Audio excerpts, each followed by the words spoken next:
Welcome to another video by Grady and Evan Comics. Please subscribe to the channel. So we all know the infamous Pokemon. The whole series that started, well, it's on Generation 9 by the time I'm recording this. Which is really long considering that each generation has around 3 Pokemon games.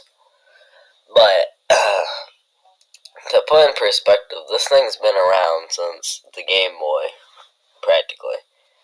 And I love this game. Like, it's genuinely my favorite Pokemon game, despite being really, really long back in the day. And this version of the Generation 1 games, Pokemon Yellow, is definitely the best version. Why? Well, Pikachu can follow you around. Simple. I know Heart Gold and Soul Silver can do that. And no, I did not look that up. That's because I played those games too. But they can do that too, which is also cool. Another thing I love about this game is that it updates the sprites quite a good bit. Like, I love all the sprites and all that kind of stuff from it. Like, there's like every single Generation 1 game, they have specific Pokemon for each thing, for each different type of game. Like, for Red and Blue, one of them had Arcanine and the other had Ninetales. This game has, I don't think they have any specific versions besides the Pikachu that can follow you. But that doesn't really matter. I love this game, but there is a lot of glitches. One, if you take X accuracy in a move like Fissure, which destroys everything in one hit, well, it destroys everything in one hit, and you can cheese the game very easily. Another problem is, Missing No, which can break your game entirely if you do it right.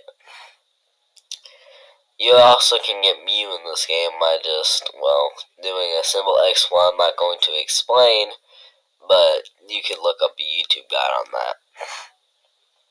Even though they have those glitches and more, like getting stuck behind certain things and all that kind of stuff, it's still a really good game, especially the battle mechanics. I love the battle mechanics in this game, which, to be fair, is probably spawned from my love of turn-based attacking, and I love the strategy in this game, too.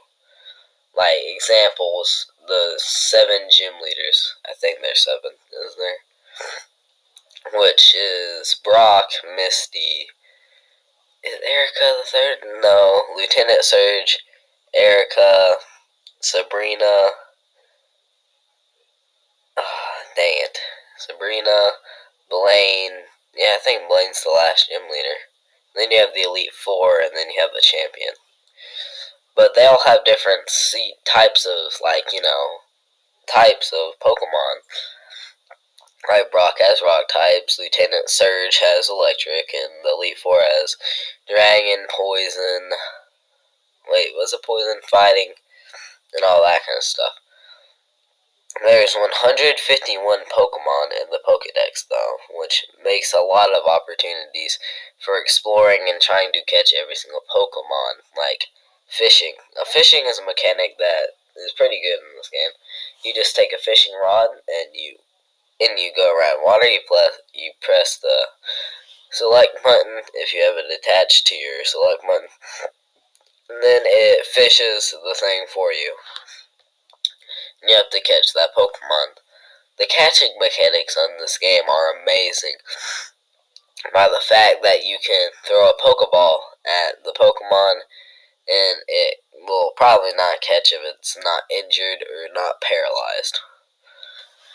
A lot of mechanics that got fixed in other games is that speed increases critical hit, critical hit chances, which makes some of the faster Pokemon incredibly overpowered. This game is not very long if you know what you're doing. I've replayed this game about 10 times, and I'm pretty sure I could probably beat the game in like an hour if I tried hard enough. This game is actually pretty fun to replay, unlike most other games, because you can, well, choose a different team of Pokemon for each time you play through the game, which has its own strengths and own weaknesses, which makes this game extremely replayable. Another thing I love about this game is, well, the fact that you have so many different items to help you during battle. Like you have X defense, X attack, and all the other things for the stats of the game. And if you're during a wild Pokemon encounter, if your Pokemon is faster than the wild Pokemon, you can run away. You can also switch Pokemon in battle, which leads to easier things. I have to mention how broken the special is in this game, because you have attack, defense, special, and then speed. Special attack and special defense come in later games, like Gen 2, which is silver and gold, and then it follows the same pattern after. Gen 1 is the only one where there's a special stat, which made psychic types incredibly overpowered in this game. Another thing that is broken in Gen 1 is, well, the most infamous 2 glitches that come from this game. Missing No, and, of course, Mew glitch, which you cannot normally get in normal gameplay, and again, I must say, look up a YouTube tutorial for that. Another thing about this game is the environment. This is an open world game, just like The Legend of Zelda, but you can't really, attack things with sword or bow. By the way, that's going to be the next Deep Fried Reviews. And it's that simple. You can walk around, and there's these environments like ledges which you can jump off of but can't get back up on. Now I have to talk about wild Pokemon. Wild Pokemon can be found in tall grass or anywhere in caves. And the water, because they don't have grass tiles in that. This basic mechanic is, well, you walk through the grass and you have a certain chance for a Pokemon to encounter you. And you have to fight it, catch it, or do whatever you want with it. Now I'm going to talk about the story of this game real quick, which is, you are a young Pokemon trainer. You have to go get all the Pokemon set by Professor Oak. You have to defeat all the gym leaders to get all the gym badges, to go defeat the Elite Four, become the champion, and hopefully get all the Pokemon. And the main antagonist of this game is Team Rocket, who want to exploit Pokemon for their own needs and gains of money and stuff. So, you may be wondering, what's stopping me, if this is an open world game, from going anywhere I want to at any time and going straight to the Elite Four? There's many different things, like the gym badge requirements, which makes it impossible for you to go through to the Elite Four without a certain gym badge.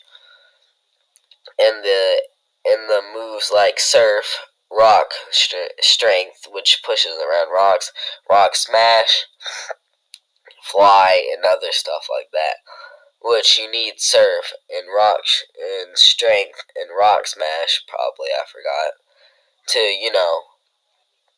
to pass through the game. This makes the game have a certain level of exploring while also keeping yourself caged up. The trainers in this game are also something you can encounter. You can walk into a trainer and it will start a battle with you, which is quite obvious, but I just felt the need to say that. When they have different amounts of Pokemon are scattered across the whole map of Pokemon. There's a lot of towns, cities, and maps in Pokemon, like Pallet Town to Viridian City. But overall, this game is a 9.5 out of 10. Thanks for watching. This is Deep Red Reviews.